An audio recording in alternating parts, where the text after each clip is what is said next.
Hey everyone, welcome back. Hope you're having a great Monday. Don't know what you guys thought about the racing action this weekend. I did not get to watch the Xfinity race as of this recording. I might get to do that a little bit this evening after I get off home from work. I did watch the Cup race last night after we got back from the Indianapolis Speedrome.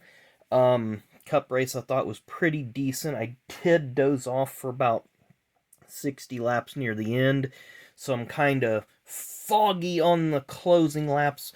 Did watch about the last dozen or so, but that last portion I'm a little bit foggy on. Um, have not watched WrestleMania Night 2 yet, so watched Night 1. Pretty good show. I'd say they had some really good matches. Not going to go into detail on that either, just let you guys kind of watch it and take it in as your own. As far as Speedrome went, I didn't race because the class that I was may race this year wasn't racing this weekend, and I still haven't had an opportunity to test the car yet, so not sure when my debut is going to be. However, my wife had a really great run. She qualified 6th. She ended up finishing 11th after getting involved in a minor spin about halfway through her feature.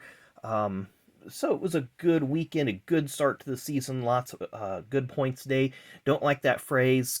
I think it got used a lot in NASCAR in the late 2000s and early 2010s and so forth.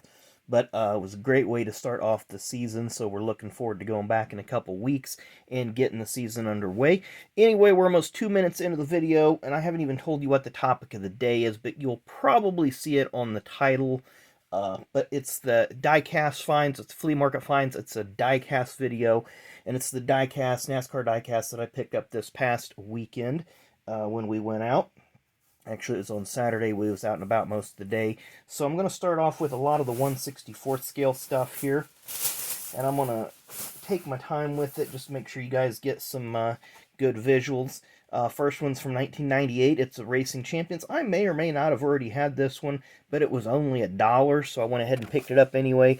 Buckshot Jones 1/64 scale. I believe this was his rookie season. Yes, it was his rookie year. Pontiac Grand Prix there. I was looking to see on the back if it had the rookie stripes or not. It did not.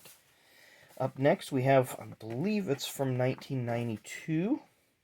You look on the back and double check. It's, yeah, 1992.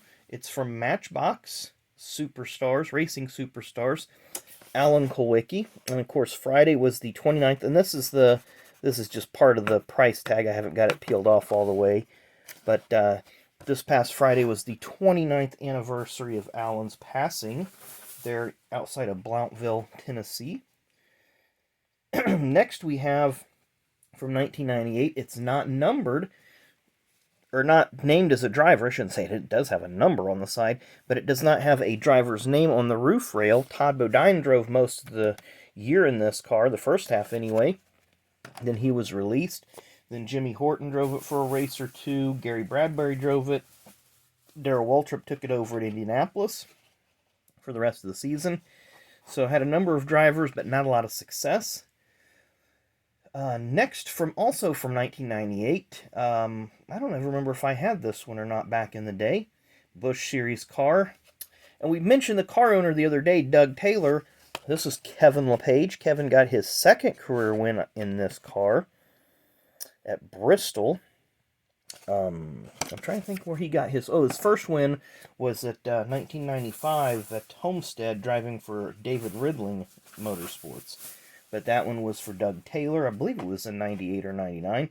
This next car, we seen it the other day when I was showing you the Corey LaJoie car. I picked up another one of these. They had a really good price on it. The Alan Kowicki Xerox Ford Thunderbird. Still have one up on my wall, but that I bought years and years ago at a flea market. Imagine that. Another flea market.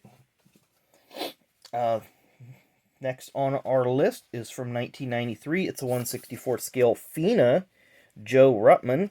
I don't like it when they put the cars in like this, but this was one of these sponsor promo pieces. Joe did have a 5th place finish in 1993. Talladega, the race that Rusty flipped over the finish line after contact from Dale Earnhardt. We just lost our bag here. Speaking of rusty, got one of these Milkhouse Cheese free race cars, 1/64 scale. Of course, it's just Pontiac because they didn't market it with Miller. Racing Champions didn't. I believe there's a couple. I believe Action might have put out one that had the beer branding on it. Apologize, had the bag fall over here, and I had to get the rest of them off the floor. We have a Bobby Hamilton 1/64 scale, and this one really feels heavy, like the whole thing is just made of solid steel. But that was from 1991. We may have had this one on the show before too, a Steve Grissom, but again, it's just one of these promo cards that has the car information, some information about the driver. We have a, let's see here, probably from 2002 or somewhere thereabouts. Maybe not quite that far up. Well, let's just say late 90s, early 2000s, the Dale Earnhardt Jr. Winner's Circle 1/64 scale Lifetime Series car. And we got one more car, one more 1/64 scale from the first bag from 1993. Matchbox Racing Superstars, Derek Cope, driving Cale Yarborough's Bojangles Ford. Of course, Bojangles is a fried chicken restaurant in the southeastern portion of the United States. I believe the closest one to me is in Tennessee. Maybe Kentucky, I'll have to look. I bet next time I'm in the region, I'd like to stop at one, because it's been since 1994 since I've ate at one. Got one more bag of 1/64 scales, and we'll get to our big cars.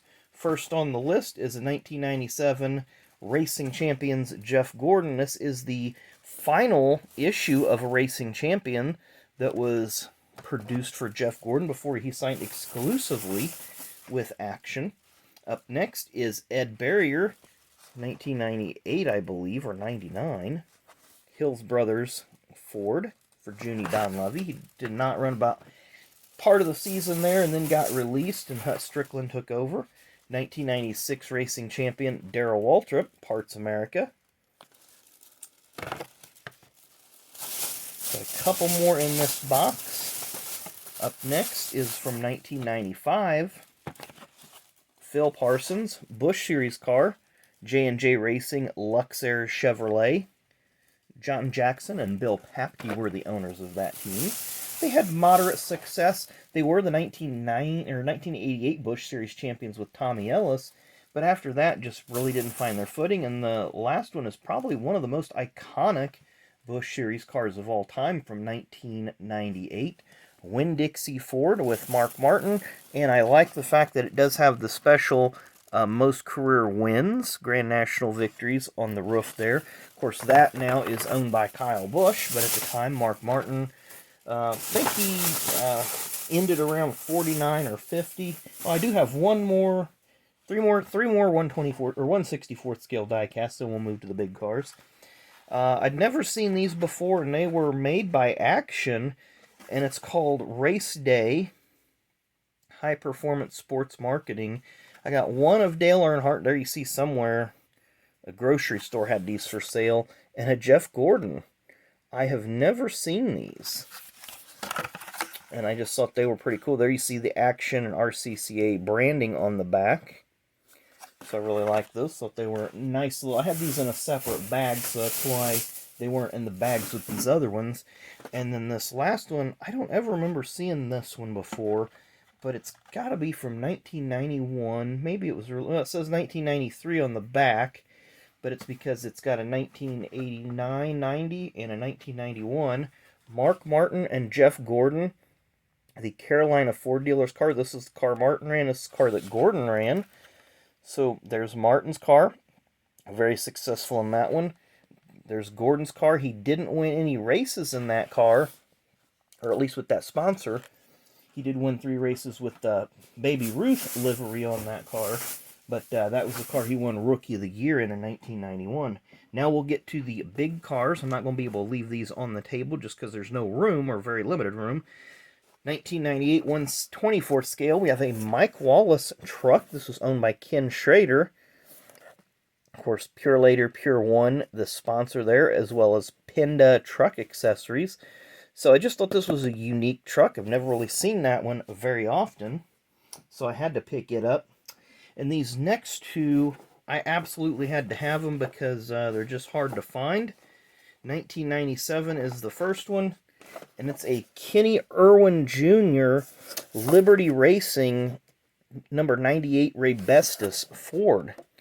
This truck was co-owned by Brad Doherty. I can't remember the other owners' names, but this was a truck that Kenny really got noticed in, and then got moved up to Yates Racing in the Cup Series. Next car on the list here from 1999, and again, one that I had to have, was an Adam Petty. Yes, there you see the roof. Adam Petty, the prepaid phone cars. You got it on the box there. Just seen this. It was just, could not believe it. Got a very, very good deal on it. So evidently they just thought, okay, we got to get rid of this or whatever. Then again, a few minutes ago, we spoke of the 29th anniversary of Alan Kowicki's passing. I did get a 1/24 scale 1993 edition Hooters Ford.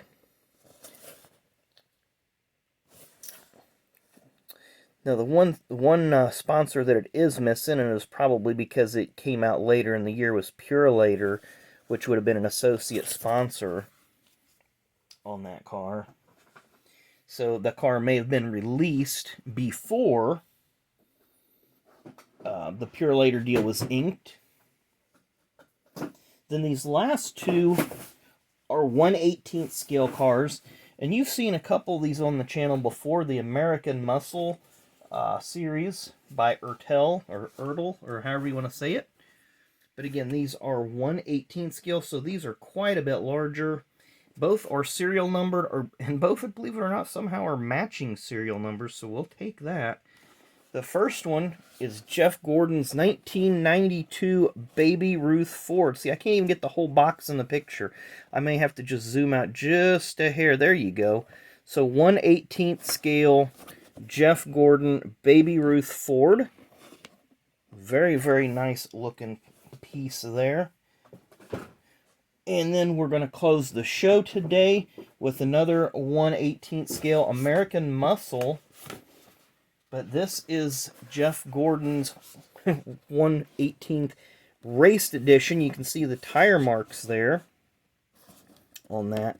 So just a very, very, I don't want to say stunning because it's not as well done as pieces are today, but this is almost 30 years ago, guys. This is 28 years ago this piece was made. It's in excellent condition.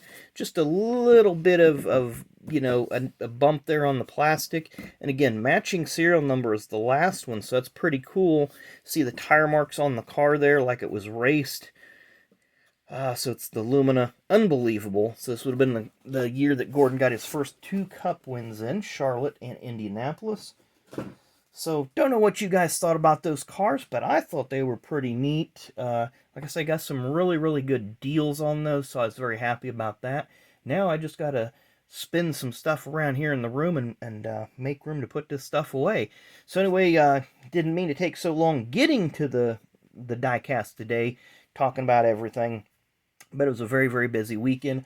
I still have to show you all the cards that I got this weekend, too, from the flea markets, but we will get to those because there's about 5 or 6 boxes to go through. Now, I'm not going to go through everything in those boxes, but each box will probably be a video in itself just so we can kind of take our time and go through it and talk about the cards in it and not have to rapid fire through it.